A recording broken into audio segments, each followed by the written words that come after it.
Phil Donahue,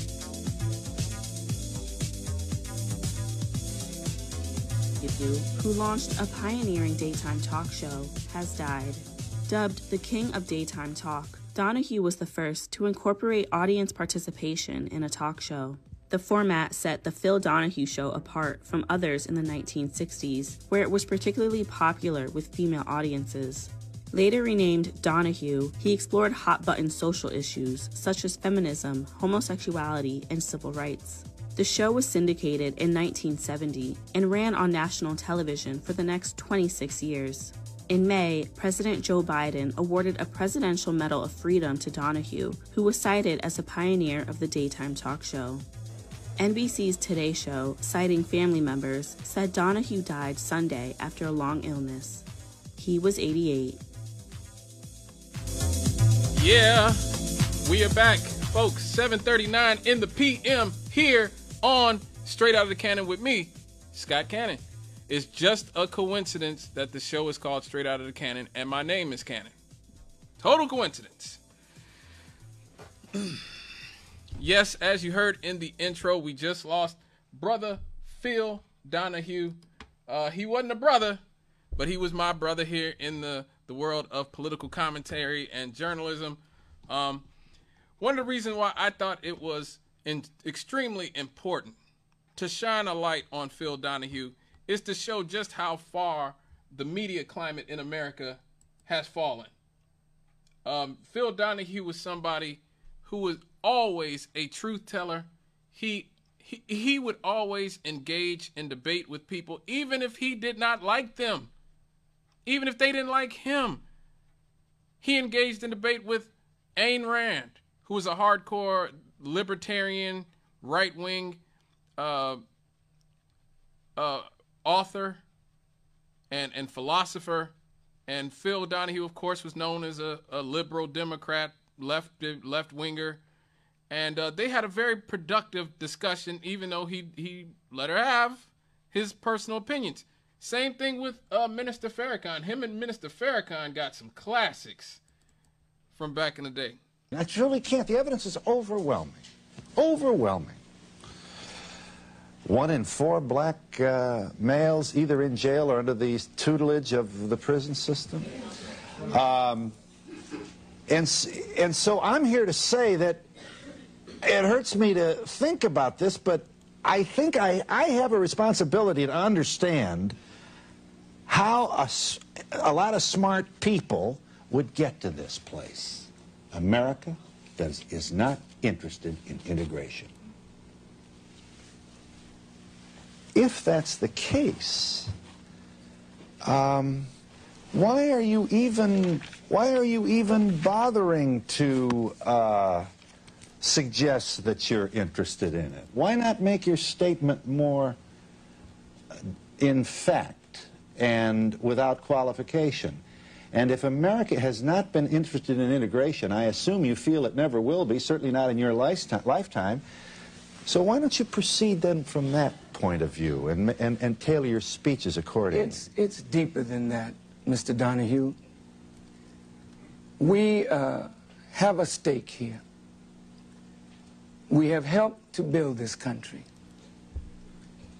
When the Civil War broke out, supposedly, Mr. Lincoln wanted to free the slaves, but according to his own words, he really didn't care whether America had slaves or not. He really wanted to save the Union. Black soldiers fought on the side of the North and the South. The Union was saved, but we were not. Yeah. We have done what every citizen should do, but we have gotten nothing from it. So America is in trouble. And we believe we have a solution to the problem. And if the solution is good for black people, it's good for America. Yeah. With time fleeting, what is the solution? If we are already separate, but... Well, Farrakhan was cut off after that, but to even have Louis Farrakhan on his show was a courageous act. You don't see Farrakhan on TV much these days, do you? That is because much of the media has become cowardly, and the only black people they're going to allow you to see are going to be people who are basically surrogates of the corporate liberal Democratic Party. People like Roland Martin and, D.L. Hughley, and, they're going to allow Van Jones on there, and he's going to cry because Joe Biden is such a great man. That's not Farrakhan. I grew up listening to Farrakhan. Okay, he's one of my inspirations growing up. He told the truth. And Phil Donahue, in spite of being a white liberal himself, knew that he had an important voice. Also, how about Khalid Abdul Muhammad? How many of y'all know who that was? Donahue gave him an opportunity as well. Mm-hmm. Your comments appear to bespeak a political position in which you have no interest at all in reaching out and hoping and working for a multiracial community of harmony and peace. Am I correct in saying you have forsaken that ideal? My arms are tired, Phil. We've reached out for 500 years. Too late now. We've faced tanks. We've faced water hoses and cattle prods. Vicious dogs bit the breast of black women off in those protest marches of the civil rights movement.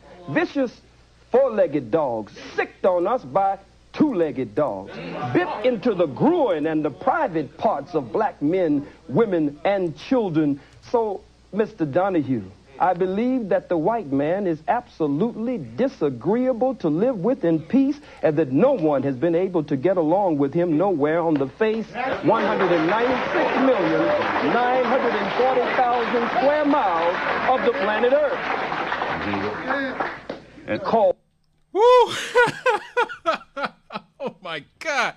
Who would let Khalid Abdul Muhammad come on their airwaves today and say that? You see, people like Phil Donahue is why I don't support cancel culture. I don't support cancel culture. People have a right to be terrible in a free society. If you think people are sexist, if you think people are racist, if you think people are homophobic, if you think people are, Nazis or Al-Qaeda sympathizers, whatever, you don't have to listen to them. But they have a right to free speech in a free society. And they have a right for people to hear what they have to say and to be able to condemn that or to agree with it or whatever. That is where we've changed as a society. The elites in our society have decided that they get to decide whose voice should and should not be heard. We saw this during the pandemic. During the pandemic, people like myself were censored about certain opinions and viewpoints about the origins of the virus.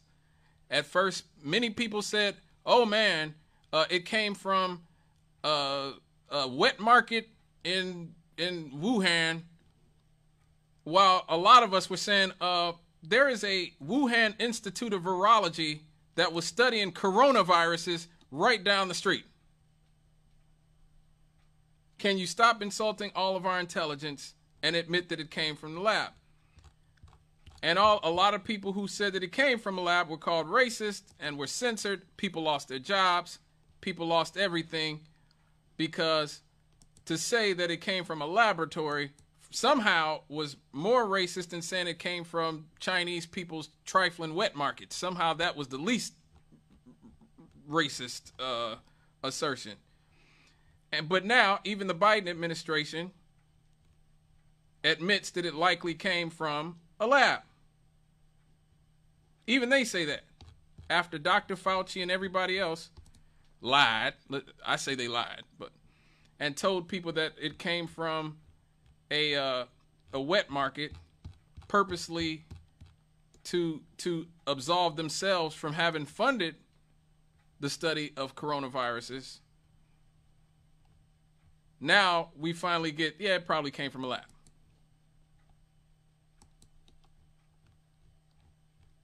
And the same thing happened with the vaccine when they were saying, oh, the vaccine will stop you from catching COVID.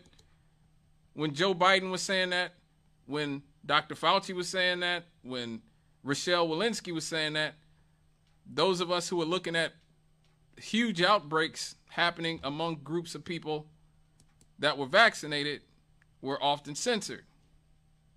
Well, it turns out we were right. Again, when you have situations like the entirety of the Bulls roster coming down with COVID after being vaccinated. Phil Donahue back in the 80s was platforming people who had divergent views on whether or not vaccines should be forced on their children. And I came across this this clip of Donahue and for some reason Lisa Bonet from the Cosby Show talking with some doctors about mandatory vaccination. I'm scared, and I'm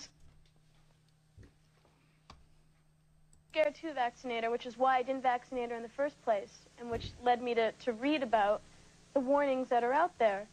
And what I've learned are there warnings about introducing these alien microorganisms into our children's blood and the long-term effects, which could be trivial or they could be quite hazardous, and they could be just allergies or asthma or sleep disorders, or they could be cancer, leukemia, multiple sclerosis, sudden infant death syndrome.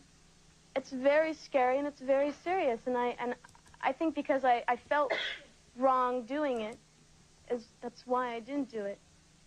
And you know, I mean, we have to think twice. Why are our children getting these diseases? Why? And what is the biochemical legacy of the vaccination? How long does it last, and what might it be its effect? Yes. Yeah, you're putting something into your baby's bloodstream. Everybody ought to think about that twice. We yes. get this official stamp, and someone's designated to give us this information, which isn't really known about or researched, you know, and we find out the hard way, you know. No one knew that, you know, the pill in its original state, you know, for women, birth control, I don't want to get into this is a big one, but was so detrimental to health and the hormonal imbalance and all of the above. Let's bring out John Robbins. He knows all this stuff. All right. But you should be able to believe these people that are telling us what is good for us. Why? Because they're our brother man, yet that's not the case. Yeah. Well, look, what I see is that a new era is coming. I think you might call it the 90s era, but it's a new era for the planet. Thinking is shifting from profit and seeing success as how much money you have in the bank, and into seeing success as what a difference you make with other people and with yourself. I think that's a shift that is happening. Again, you don't have to agree. You could think they're all crazy, but they have a right to say what they want to say in a free society. They have a right to be platformed, and people have a right to hear what they have to say. And he was always a fighter for this. Phil Donahue, for me, will always be a hero for his coverage of the Iraq War, which ultimately got him canceled from MSNBC, which is supposed to be the liberal channel. The Democrat liberal friendly channel is supposed to be MSNBC, but they fired Phil Donahue when the Bush administration were waging the war in Iraq, because both parties and all their sponsors and donors are equal parts of the military-industrial complex. And in retrospect, Donahue actually talked about what happened, why he lost his show, and how things worked, how the machinations of the media worked to take his voice from him. Well, I think what happened... Wait, let me go back. Well, I think what happened to me, the biggest lesson, I think, is how corporate media shapes our opinions and our coverage. This was a decision, my decision, the decision to release me, came from far above. This was not an assistant program director who decided to separate me from MSNBC. They were terrified of the anti-war voice, and that is not an overstatement. Anti-war voices were not popular. And if you're General Electric, you certainly don't want an anti-war voice on a cable channel that you own. Donald Rumsfeld is your biggest customer. So, by the way, I had to have two conservatives on for every liberal. I could have Richard Pearl on alone, but I couldn't have Dennis Kucinich on alone. I was considered two liberals. It really is funny almost when you look back on how the management was just frozen by the anti-war voice. We were scolds. We weren't patriotic. American people disagreed with us, and we weren't good for business. There you go. Sounds like me every week on this show. Talking about the corporate liberal media and how they reinforce the military-industrial complex and the prison-industrial complex and corporate-industrial complex and all these certain things, and how they work to silence any type of resistant voices. So rest in peace to a real one. Phil Donahue was a real one, above all else. To me, he's the GOAT, greatest American talk show host, because he gave a voice to so many people in our society who the elites and the establishment try to silence. So rest in peace to him. My thoughts are with his wife, Marlo Thomas. They had such a brilliant, beautiful love story. We got to relive it this week through different clips and stuff. They were together. I think they were married 40, 50 years, something like that. So my condolences to her and the whole Donahue family. Thank you for sharing such a beacon of truth and light with us and the rest of the world. He will not be forgotten anytime soon.